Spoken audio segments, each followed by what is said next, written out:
You could probably cut a lot of that out. I'm only getting to the point right now. So you know.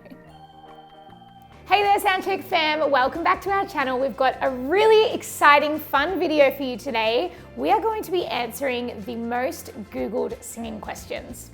If you're not already following us on Instagram, you can do that at SoundcheckAU, or if you want to follow me personally, you can do that at Zarjav. And let's get straight into the questions. All right, so we've got a jar here that my editor, Steph, has put a heap of different questions into.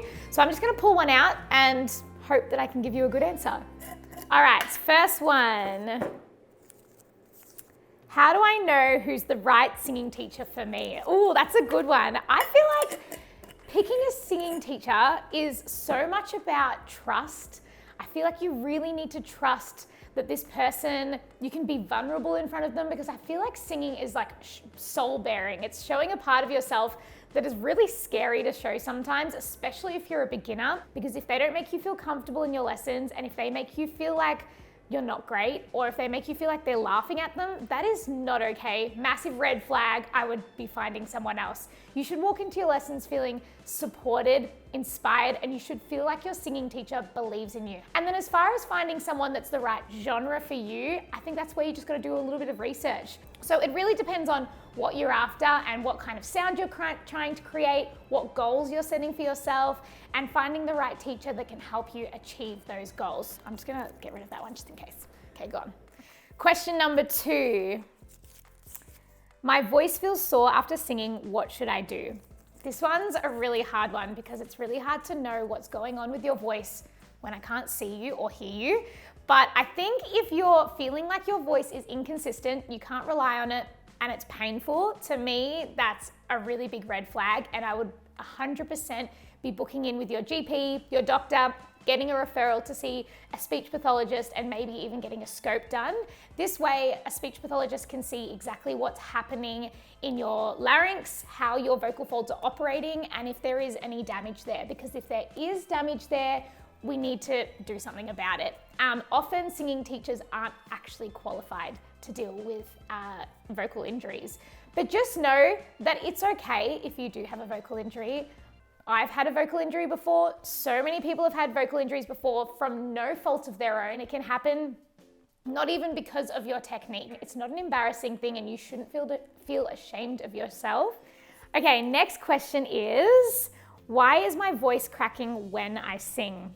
Yeah, this is another hard one because I feel like, again, there's so many different reasons why your voice could be cracking, especially when you're belting or trying to achieve a mix. I'll tell you some of the main reasons why this might happen. So we do have 2 muscles in particular that are being engaged when we are trying to create a mix sound. So our TA muscle is what we use when we're trying to achieve a chest voice, and our CT muscle is what we use when we're trying to engage our head voice. And obviously when we're using a mixed voice, we're trying to achieve a balance of the two, which can be a little bit tricky to achieve.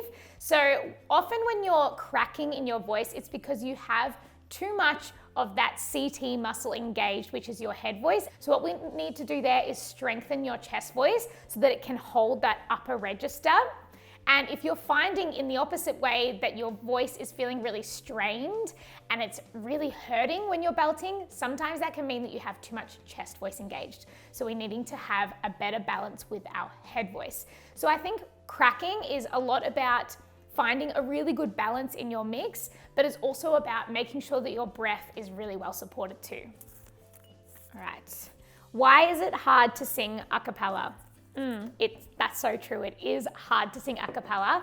I think it's because a cappella singing relies a lot on your oral skills. A cappella essentially means that you're just singing with no instrumentation or backing behind you. So you're just literally singing completely solo on your own, which can be really hard because you're really relying on your ears to know where the pitch should be and also how the rhythm and timing sits as well. Because obviously when we're singing with a band or an instrument or a backing track, we have that sound that we can listen to be able to pick where the key is and where our notes should be sitting. But when that's gone, it's like you're just stabbing in the dark and trying to find where your voice should be. So a cappella can be really hard, but I feel like if you're wanting to develop your a cappella skills, the best thing to do is to develop your oral skills.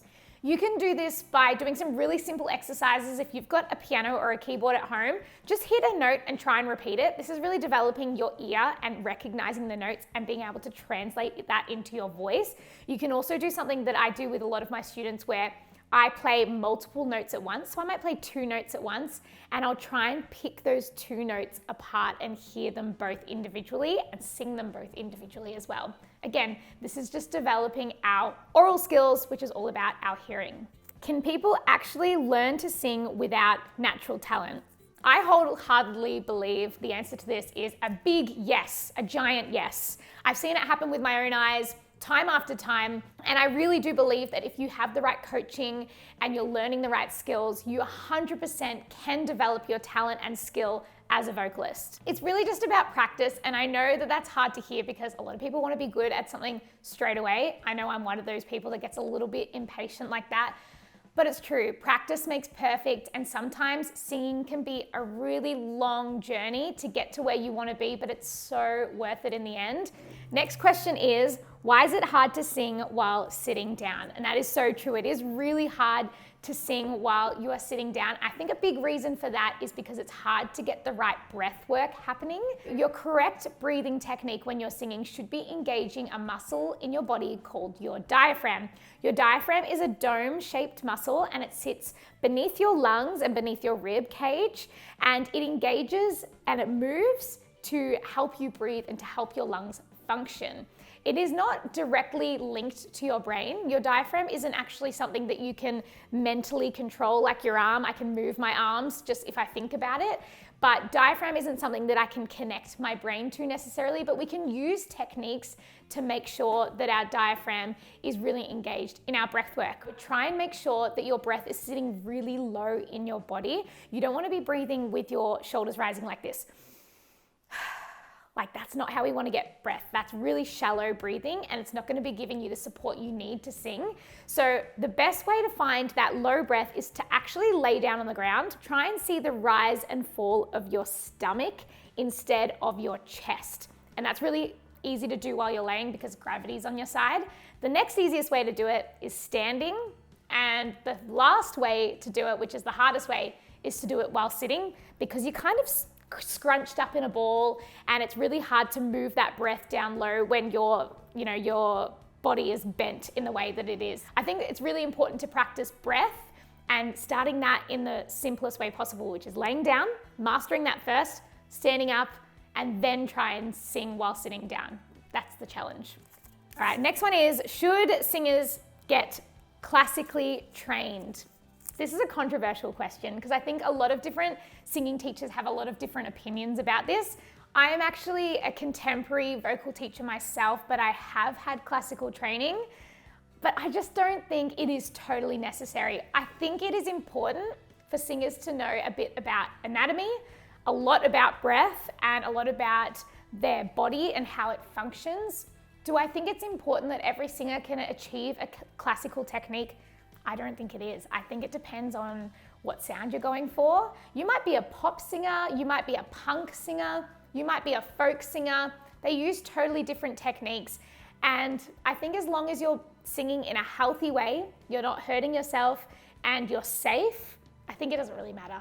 Next question is, what is the difference between falsetto and head voice? That's a great question. They're kind of the same thing, but not really. So head voice is a type of register. So we have a ton of different registers that we use in our voice, head voice being one of the higher registers, and falsetto is actually a style of head voice. So falsetto is still a type of head voice, but head voice is like the overarching register and falsetto is just like a way to use your head voice. So the actual difference in the sound of your falsetto and head voice, I usually call a head voice like a connected head voice versus a falsetto. And the reason I call it a connected head voice is because it's all to do with how your vocal folds are functioning.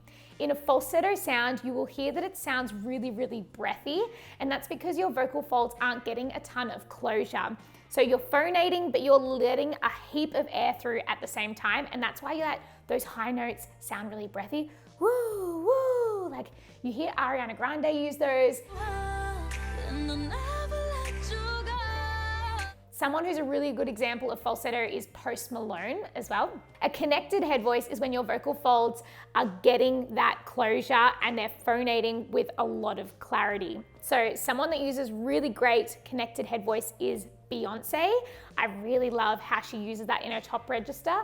Don't you know I'm without you, baby?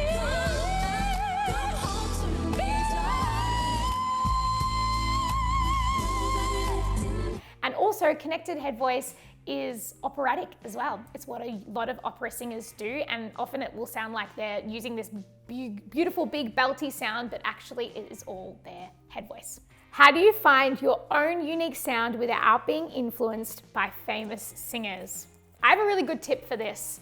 I feel like the best way to find your unique sound is through songwriting, because you can't be influenced by anyone at all when you're writing original music, because it's all just coming from your own brain. So I think that's a really good way to find what your voice naturally will sound like. Often I hear a lot of singers that come in and they'll sing a Billie Eilish song and they imitate Billie Eilish, and then they'll sing an Ariana Grande song and they'll imitate Ariana Grande, and they sound like two different singers when they sing those two different songs. And you really have to work really hard to find what is their unique sound, their individual quality of their voice that sets them apart. My favorite way to do that is 100% songwriting. Last question for the video is, what are the best vocal exercises? Oh my gosh, there's so many vocal exercises that are so amazing for your voice, and it really does depend on where you are in your journey as to what vocal exercises you should be using. I think one exercise that suits everyone, it's a one size fits all, is SOVT exercises. And I think it's really important for singers, not just for their voice, but for their vocal health, to know what SOVT exercises are. SOVT stands for semi-occluded vocal tract, which basically translates to partially closed mouth. And these exercises are really great because they actually apply back pressure down to your vocal folds in the other direction. We usually get pressure coming up from our lungs when we sing, which vibrates our vocal folds from this direction, but the straw exercises or the SOVT exercises help you circulate that pressure in two directions. So you kind of get a massage on your vocal folds, and you can do these exercises by simply getting a straw, putting it in your mouth and humming through it. I usually stay in my lower registers and make sure that I really feel that vibration on my lips, and also that I feel a little bit of air coming out the bottom of the straw. That's really important too, to make sure that resonance is coming forwards. So if you have a straw at home, go grab it, try it out, maybe research some YouTube videos and see how you go. So those were some of the most Googled singing questions that we could find. I hope I did them justice and answered them well for you. But if there's any questions that we missed that you want answered, just drop them below and let us know, and we can film a part 2. See you in the next video.